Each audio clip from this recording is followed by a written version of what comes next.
Bonjour, c'est Thierry Bézier, vous êtes bien sur Intruders TV, je suis avec Cédric Ingrand de LCI, podcasteur, journaliste, il y a d'autres choses. Journaliste d'abord parce que podcasteur ça nourrit pas pour l'instant.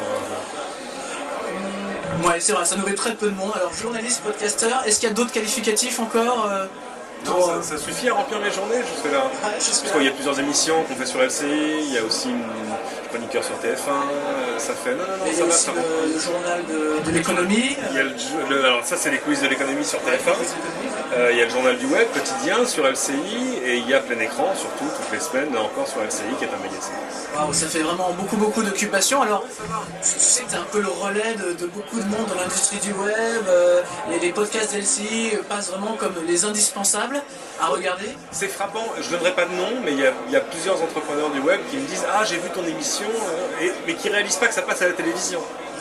Et là, on voit, il y a un vrai changement de comportement. C'est-à-dire qu'il y en a qui disent « Ah bah je les charge sur mon iPhone, et dès que je prends un train, un avion, bah, j'en regarde 5-6 à la suite. » Ce qui est une attitude un peu boulimique, je trouve ça intéressant. Je ne sais pas si c'est très digeste. Regardez si Plein Écran à la suite, mais pourquoi pas. Mais il y a des gens dont la consommation là maintenant est complètement déconnectée de la télé. C'est assez frappant. Même si honnêtement, voilà, cette petite population de gens qui ont un compte Twitter, un compte Facebook, etc., ne sont pas encore vraiment représentatifs. Il y a encore, je ne sais plus, entre 8 et 10 millions de foyers qui reçoivent LCI. Pour être honnête, oui, et puis même, je regarde les coulisses de l'économie parce que je suis encore debout et que c'est très intéressant. Oui, ça c'est des nocturnes. Moi je le vois. Tu le vois aussi. L'échantillon il est simple à faire. C'est après les coulisses de l'économie. Quand par hasard, ça nous est arrivé plusieurs fois quand on parle de Facebook. Je vois 35, 50, 70 demandes de nouveaux amis sur Facebook et je vois qui c'est. Et le plus souvent, ils sont jeunes et ils dorment pas beaucoup la nuit. Et alors justement, tu parles de microcosme, etc. Est-ce que, toi, quelle est ta vision de la population des gens qui travaillent dans l'industrie de l'Internet? On est vraiment entouré de geeks, entre parenthèses, de curieux, il y a beaucoup de professionnels. Quand on se promène au California Tech Show, par exemple, il n'y a pas beaucoup de gens du web 2.0, comme on pourrait dire. On pourrait les compter sur deux mains. Ici, il y a des gens sérieux qui sont là pour gagner de l'argent, même si les gens du web 2.0 ont aussi l'espoir d'en gagner. Il y a une belle sélection ici, hein. C'est pas inintéressant. Ce qui va être intéressant aussi, c'est le match retour. C'est quand les Européens vont aller se présenter au marché américain, parce que là aussi, il y a un fossé culturel entre les deux. On en parlait avec des confrères ce matin. Le fossé, alors c'est la bouteille à l'encre, on dit oui, là-bas on a la culture de la prise de risque, etc. Oui, c'est aussi de plus en plus vrai ici. Il y a aussi de moins en moins de soucis ici pour arriver à trouver des fonds pour lancer une bonne idée, mais il faut d'abord avoir la bonne idée. On s'aperçoit souvent que les gens qui n'arrivent pas à trouver de fonds, au final, c'est souvent une question d'idée ou... Oui, un peu de tout, parce que par exemple, le Meurthe était parti il y a un an parce qu'il disait que c'était pas possible. Est-ce qu'aujourd'hui c'est un peu plus possible? Il n'a pas dit que c'était pas possible. Mais c'est trop dur. Ce qu'il a dit, Loïc, c'est que sur son idée particulière, s'il l'a lancé en France, puis s'il l'a lancé en Europe, le temps qu'il s'attaque au marché américain, par exemple, il y aurait déjà, je sais pas, une vingtaine de MeToo sur le marché. Non. Il a pris l'optique différente de ce qu'il avait fait jusque-là, c'est-à-dire le lancer d'abord sur le marché américain. C'est un défi, mais ça ne veut pas dire que ça aurait été impossible ici. C'est juste pas la même chose, et peut-être que ce qu'il a fait est plus adapté au type de site qu'il voulait lancer, à la plateforme, enfin à Sysmic en l'occurrence.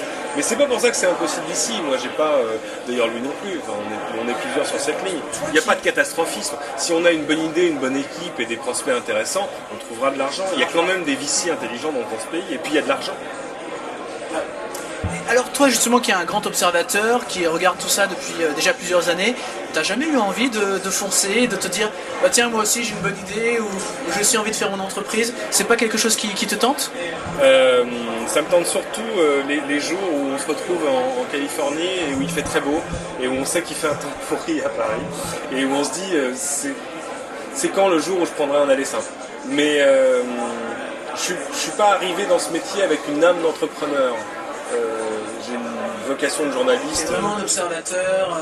Oui, mais en même temps, peut-être par mimétisme, au bout d'un moment, on se met au moins à avoir des réflexes ou des réflexions en disant ça peut marcher, ça peut pas marcher. On réfléchit au-delà du produit, on se met à réfléchir en termes d'opportunités. Bon, donc comment dire, faut jamais dire jamais. Voilà. D'accord. Peut-être qu'un jour. On ne sait jamais. On ne sait jamais. Alors, LCI, tes émissions sur LCI, tes activités, ça dure depuis déjà un certain temps. Tu vois comment l'avenir du podcast? Parce que finalement, c'est vrai que sur LCI, tu es plutôt bien placé, tu as quand même une belle audience. Comment tu le vois, toi? Moi j'ai une chance, c'est qu'évidemment on fait des programmes qui traitent de l'internet et de la technologie. Donc évidemment il y a une espèce d'audience organique sur internet de gens qui vont se jeter dessus d'où que ça vienne. Si en plus ça ressemble à la télé, si c'est un peu accessible, s'il y a de la belle image, c'est accessible, c'est simple. Évidemment c'est plus facile de faire des émissions sur ces sujets-là que sur des trucs un peu plus compliqués ou alors qui n'ont rien à voir avec l'internet ou la technologie. Maintenant l'avenir du podcasting de manière très spécifique, c'est-à-dire le média podcasting avec des flux RSS, avec un reader, etc. Honnêtement, on s'aperçoit qu'on est en train, je pense, de toucher un plateau. Beaucoup de grands médias font ce constat. D'abord parce que le nombre de baladeurs, par exemple, en circulation ne va pas continuer à doubler tous les ans, c'est fini. On voit, les ventes d'iPod commencent à décrocher un petit peu. Et puis en plus parce que la vraie consommation du podcast, elle ne se fait pas encore vraiment sur ces appareils mobiles. Et ça, c'est un vrai souci. Finalement, quand on dit vous pouvez aller chercher le podcast de l'émission, il y a 80% des gens, 90 peut-être, qui vont aller le regarder. Si, c'est pas ça, mais ils vont le regarder sur leur PC. Ils vont télécharger le fichier, l'ouvrir dans leur lecteur, ils vont le regarder sous leur iTunes, enfin, etc. Donc finalement, le podcasting au sens de ce que les Québécois appelaient la balado-diffusion, ça dans les faits, ça n'existe pas vraiment, et en plus, ça plateforme en termes d'usage. Donc, par contre, on a évidemment beaucoup d'espoir avec la vidéo sur Internet. Je sais par exemple que nos camarades de LCI.fr vont finir par changer leur player, il y aura un player flash un jour, c'est pas une grande nouvelle, c'est logique. Mais moi je n'espère pas qu'un jour on puisse, comme sur n'importe quel site de vidéo, prendre un sujet ou une émission sur le site LCI ou sur le site TF1 et la republier sur son blog, avec juste un petit code d'embed, un code de syndication, comme sur tous les players vidéo du marché. Mais ça par contre ce serait une grande nouvelle. Ce serait vraiment un grand pas. Pour mettre le 20h sur son blog, ça laisse assez rêveur. Toi qui as un peu ce don d'ubiquité entre les deux, entre le web 2.0 qu'on peut appeler avec Twitter, Facebook, etc. et le web finalement accessible, celui de nos parents, celui des vrais gens dans la vraie vie. Ouais. Est-ce que parfois il n'y a pas un petit peu de frustration quand tu expliques par exemple sur LCI des tas d'usages assez simples? Est-ce que tu n'as pas envie de dire aux gens bah, attendez, aujourd'hui il faut passer à d'autres choses, il faut passer au blog, il faut passer au... Est-ce que tu as l'impression qu'on ralentit, qu'on accélère que... Non, je pense que ça... Il faut je vais partir de mon expérience personnelle.